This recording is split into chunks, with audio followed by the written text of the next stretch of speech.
Welcome back, everyone. I want to give a shout out to Julia Exactamundo for sending in a question about this topic. Just a question about my thoughts on the existence of extraterrestrial beings living deep in the oceans.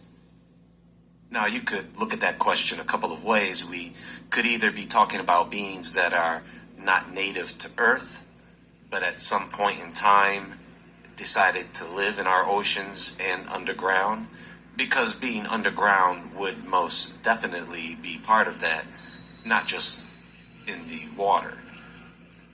Or these could be beings native to Earth but are of a non-human intelligence.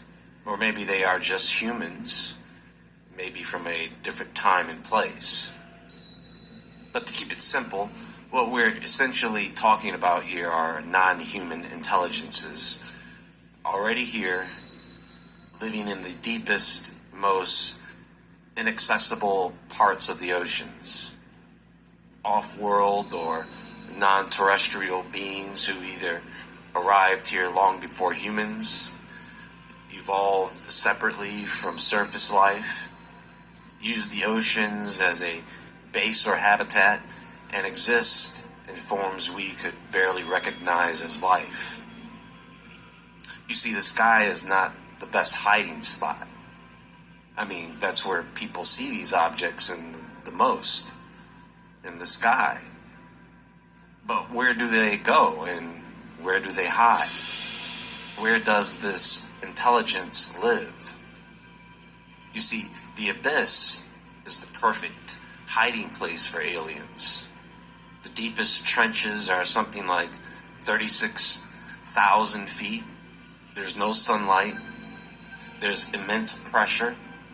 Humans have only explored less than 5% of the ocean, so if a species wanted to stay hidden, stay undetected, or stay insulated from humanity, because we can only go so deep, right? And then we're cut off. We can't go any further. So the ocean is the perfect location. There are no satellites, no telescopes, no roads, just darkness.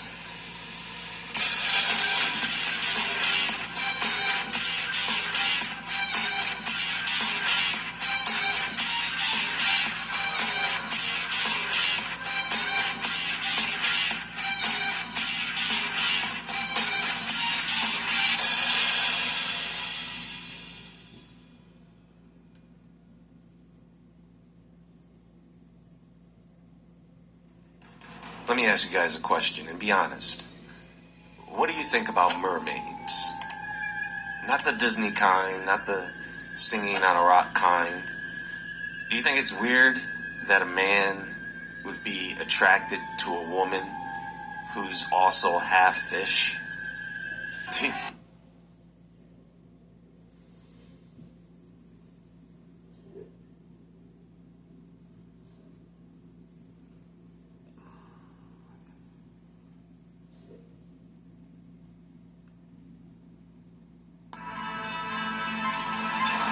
If you can't quit the P word, I want to let you know that Scripture tells us that successful men are often the ones that deal with this, from David to Solomon to Samson. For the last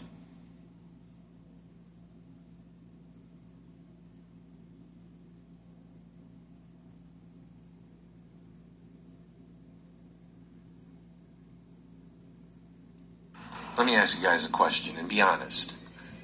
What do you think about mermaids?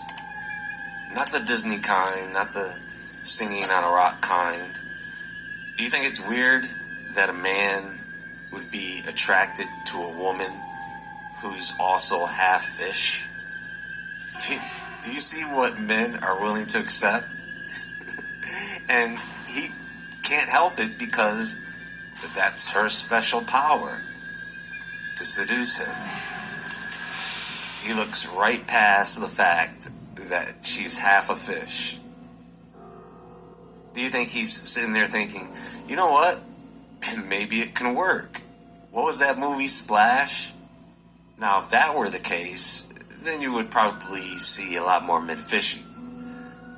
Anyway, I'm talking about the old idea, the ancient idea, the one that shows up in myths, legends, oral traditions all over the entire planet from cultures that never had contact with each other.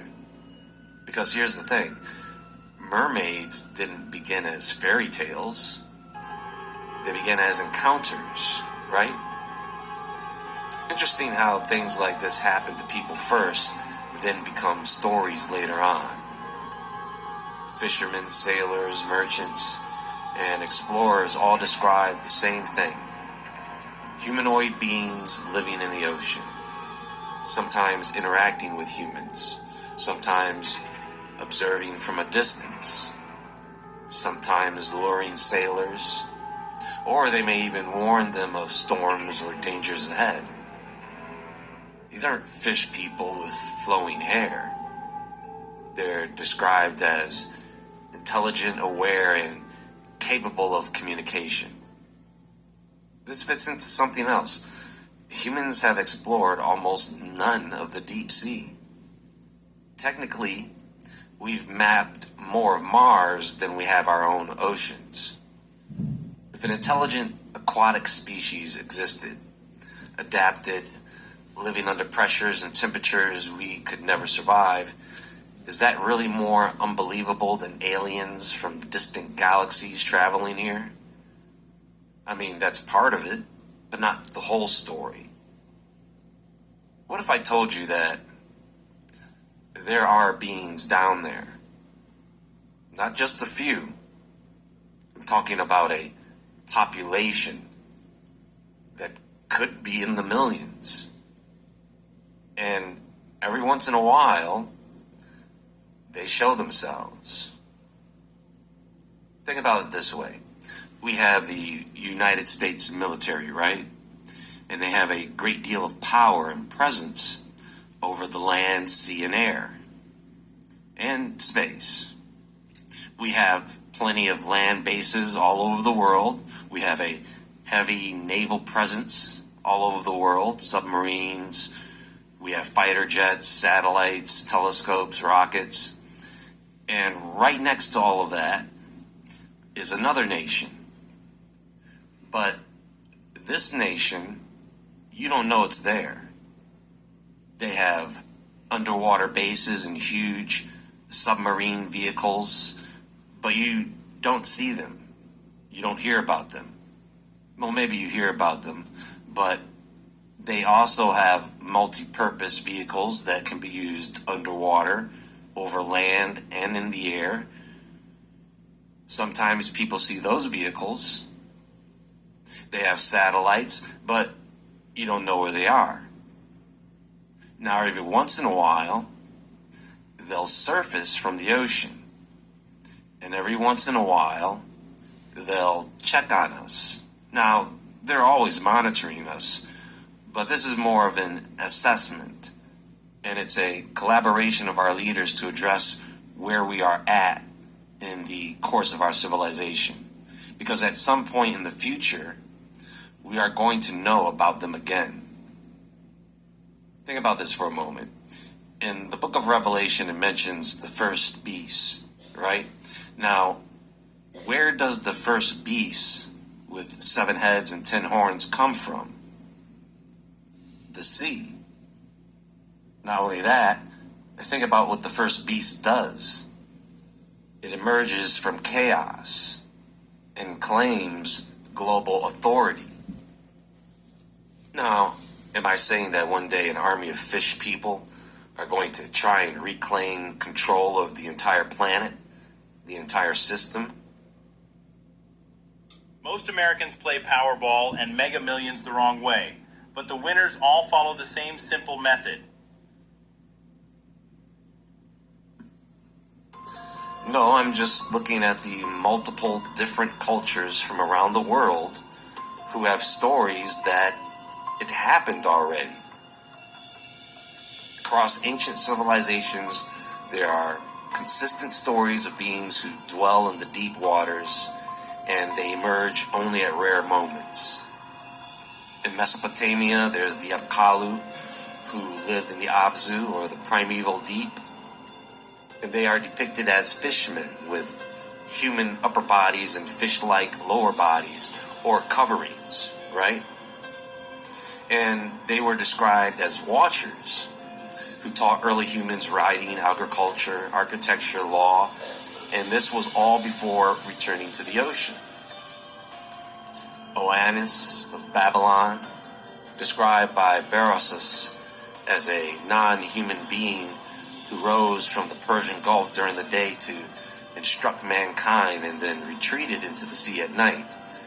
He had a fish-like appearance, a human voice, and his mission was to elevate civilization when it was still primitive. The Dogon people of Mali, who speak of the Nomo, amphibious, alien-like beings associated with the Ceres star system. They were said to arrive in a spinning, fiery arc that landed in water, and from there they began to live within Earth's oceans. So in that case, they are coming from space and then inhabiting the oceans, and they also appeared only during major transitions in human history, acting as creators or judges. In ancient China, Nuwa and Fuxi have human torsos and serpentine or aquatic lower bodies, emerging from watery chaos before the world took shape. Again, they appeared during catastrophic times to restore balance. Japanese tradition has the Umibozu, which are shadowy beings said to live deep beneath the waves. Older Shinto legends say they only surface during cosmological shifts or moments of human imbalance. In the Celtic world, the Tuatha De Danann, they would be supernatural beings of the land. But there are legends that claim part of their race lived beneath the Western Sea in hidden islands or underwater realms. In ancient Syria, the goddess Artagatis is one of the earliest mermaid-like deities who was said to dwell in sacred waters, emerging only to guide or oversee humanity, particularly during major societal turning points. In Greek tradition, there are the Nereids and Oceanids. They lived in underwater palaces and surfaced only when necessary, only to advise sailors or kings or heroes, and sometimes to uphold moral or spiritual order. So, I think you get it.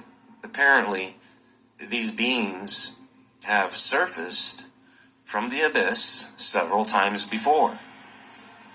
Do you know what the emergence cycle is with these beings?